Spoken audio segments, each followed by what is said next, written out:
तो में टाइम मिल जाता है, लेकिन भगवान के नाम में टाइम नहीं मिलता। जितने हमारे भाई बैठे हो यहाँ पर, उंगली पे गिन लो 20 लोग होंगे, चरोड़ा वाले गांव में आदमी 20 ही है। अभी कोई 1200 कोई रोड़ी का दंगा हुआ देखो दिखान 20 तो ये 2-4 ग्राम ही निकल के आ जाएगा 20 से तो गांव में तो पता ही नहीं चलेगा कितना होगा। लेकिन ये परमात्मा की सत्य की जगह है। आप कहते हो ना कि स्वर्ग में सब कोई नहीं जाता, आपकी भाषा ही है। इस बात को हम कहते हैं ये स्वर्ग भूमि है, ये गौशाला का पंडाल स्वर्ग भूमि है, ये भगवान की जहाँ कथा हो रही है यही तो स्वर्ग है। अगर स्वर्ग नहीं तो आप बताओ 3-4 घंटे के लिए आप बैठते हो, आपको कोई तकलीफ होती है क्या? नहीं होती, पता ही नहीं चलता कब चले गए, कितना आनंद आता है। लेकिन इस भूमि के अंदर इस गेट में वही आएगा जिसने पुण्य किया है। आप लोगों पर भगवान की कृपा है। मैंने कल बोला था ना 3 कृपा होती है, गोविंद की कृपा, गुरु की और गौ की। आज भगवान की कृपा आप यहाँ आए हो, इसी की चर्चा करेंगे हम आगे, ठीक है? उसके साथ आप और भी बताएंगे, अच्छी बातें बताऊंगा आपके काम की। पहले एक गुरु वंदना कर ले फिर चलते हैं, ठीक है? बोलिए सतगुरुदेव भगवान की। अब दे दो गीता ज्ञान मिटे अज्ञान, गुरु जी हमारे हम आए शरण तुम्हारे। अब दे दो गीता ज्ञान मिटे अज्ञान, गुरु जी हमारे हम आए शरण तुम्हारे।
सुत मात पिता बांधव धारा, नश्वर संबंध है ये सारा। सुत मात पिता बांधव धारा, नश्वर है ये संबंध सारा। जाएंगे संग सुबह शुभ कर्म हमारे, हम आए शरण तुम्हारे। अब दे दो गीता ज्ञान मिटे अज्ञान, गुरु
ऐसी जोत से जोत लगाओ गुरु जी हमारे, हम आए शरण तुम्हारे। अब दे दो मीरा ज्ञान मिटे अज्ञान गुरु जी हमारे, हम आए शरण तुम्हारे।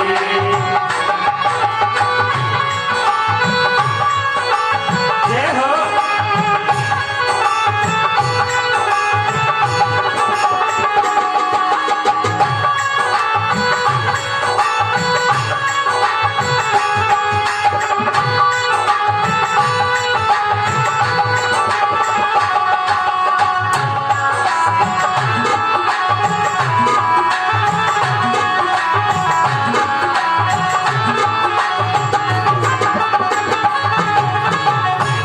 सेवक पर स्वामी दया करो, भव भय संकट सब आप हरो।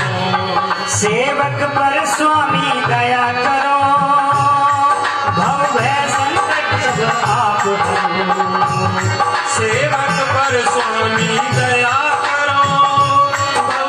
संकट आप हरो। कर्मों के दोष न देखो आप हमारे, हम आए शरण तुम्हारे। कर्मों के दोष न देखो आप हमारे, हम आए शरण तुम्हारे।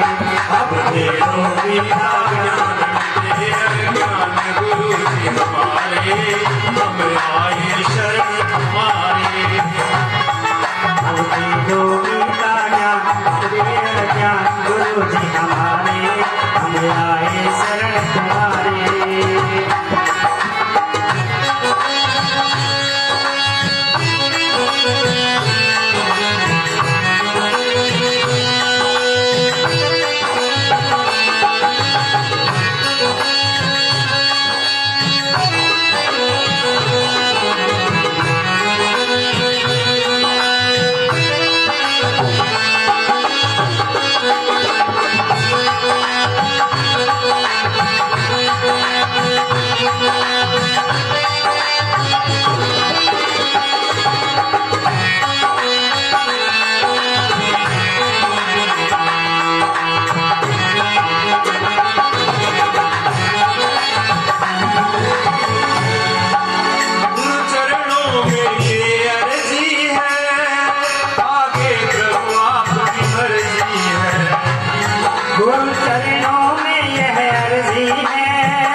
गुरु कृपा मिले तो जागे भाग हमारे, हम आए शरण तुम्हारे।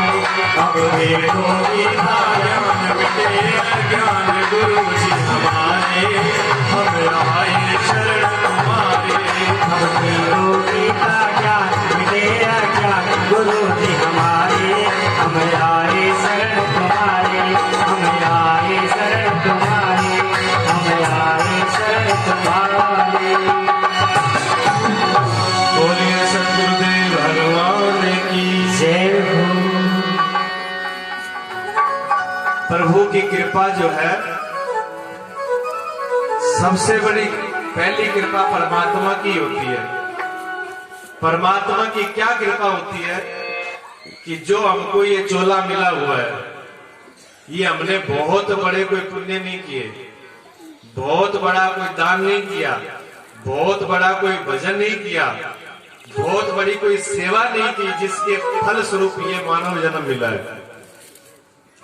84 लाख योनियों में एक यही जोनी है, ये एक यही गेट है, ये एक ही जंत्र है जिसके द्वारा नए कर्म होते हैं। बाकी द्वारा नए कर्म नहीं होते, देवताओं के भी नहीं।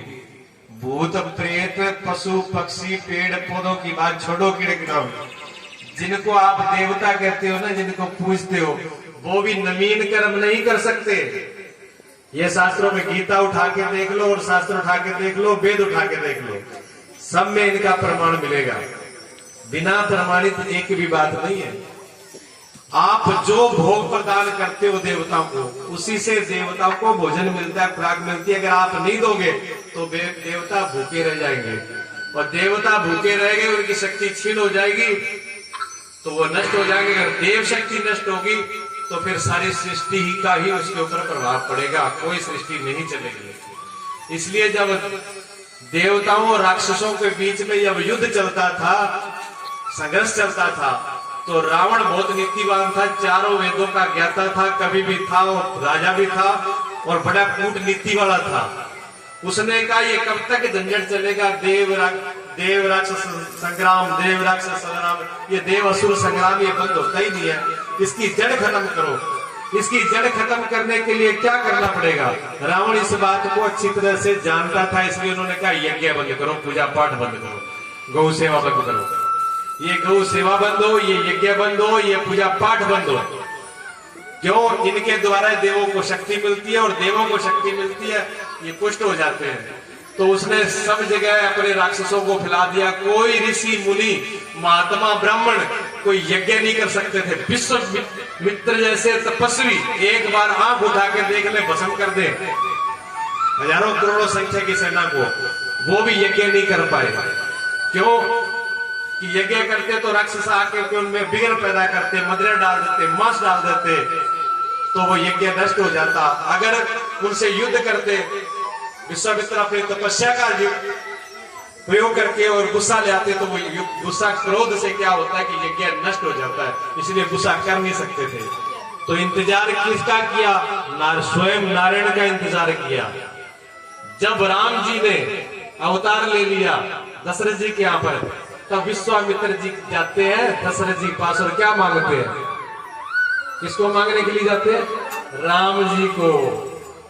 और बताओ 70 साल की उम्र में दशरथ जी बुढ़े हो गए, तब कितनी प्रार्थना की, कितने ऋषि मुनियों के द्वारा फिर यज्ञ किया। श्रृंग ऋषि आए, तब यज्ञ हुआ, यज्ञ से देव यज्ञ प्रकट हुए। फिर गौ माता के दूध से जो खीर थी, उनके द्वारा उनको संतान प्राप्त हुई, और उसके पीछे तपस्या की कितनी पीढ़ियां बीत गई उनकी। तब राम जी जैसे पुत्र घर में आए। अब राम जी जैसा बेटा हो, इतने तपस्या के बाद में आए, किस माँ बाप का दिल करता है कि वहां युद्ध में राक्षसों भेज दे। लेकिन वो देखो कैसे, रघुकुल रीत सदा चली आई, प्राण जाए पर वचन न जाए। प्राण जा सकते हैं लेकिन वचन नहीं टूटेगा। और राजा ने प्राण छोड़ दिए दशरथ जी ने अपने पिता के बेटे के मुंह में। राम जी दूर हो गए तो प्राण त्याग दिए, लेकिन सेवा के लिए, देश की सेवा के लिए, गौ सेवा के लिए, ब्राह्मण सेवा के लिए, संत सेवा के लिए अपने राजकुमारों को राक्षसों के लिए भेज दिया, यज्ञ के लिए भेज दिया। गए थे कि नहीं?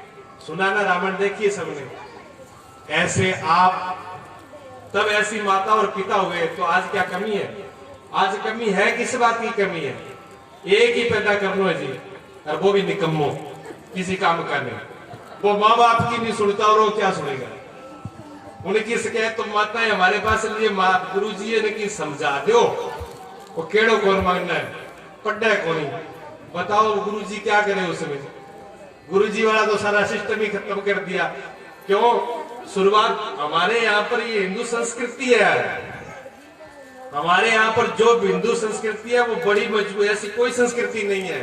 इसलिए कहता हूँ आप सौभाग्यशाली हो, आपको मनुष्य का जन्म मिला, और वो भी भारत जैसी भूमि में, और वो भी हिंदू धर्म में, हिंदू धर्म के अंदर भारत भूमि में। ये भूमि ऐसी नहीं है, बाहर आप गए नहीं, मैं घुमाऊं विश्व में। मैं इटली, अमेरिका, बड़े देशों में देखा है, लोग जानते ही नहीं माँ क्या होती है, पिता क्या होता है, भाई क्या होती है, बहन क्या होती है।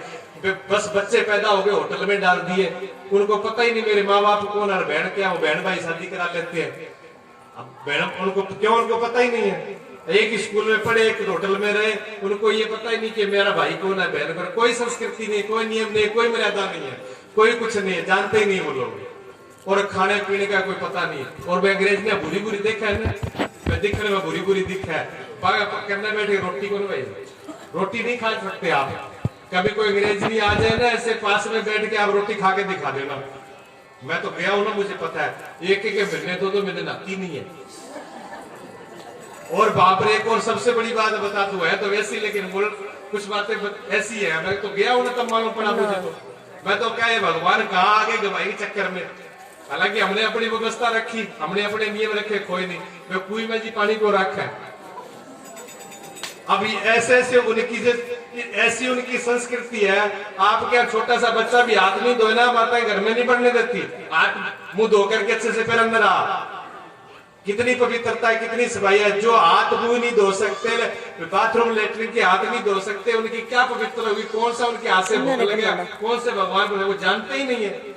पशुओं से गए बीते ऐसे देश है जहाँ कहते हैं विदेश है, जिसमें आज हमारे लोग यहाँ कहते हैं गुरु जी जो हमारा बेटा विदेश छोड़ जाए कि गोटा लेने जाए बेटा, या भूख मर रहे हो क्या?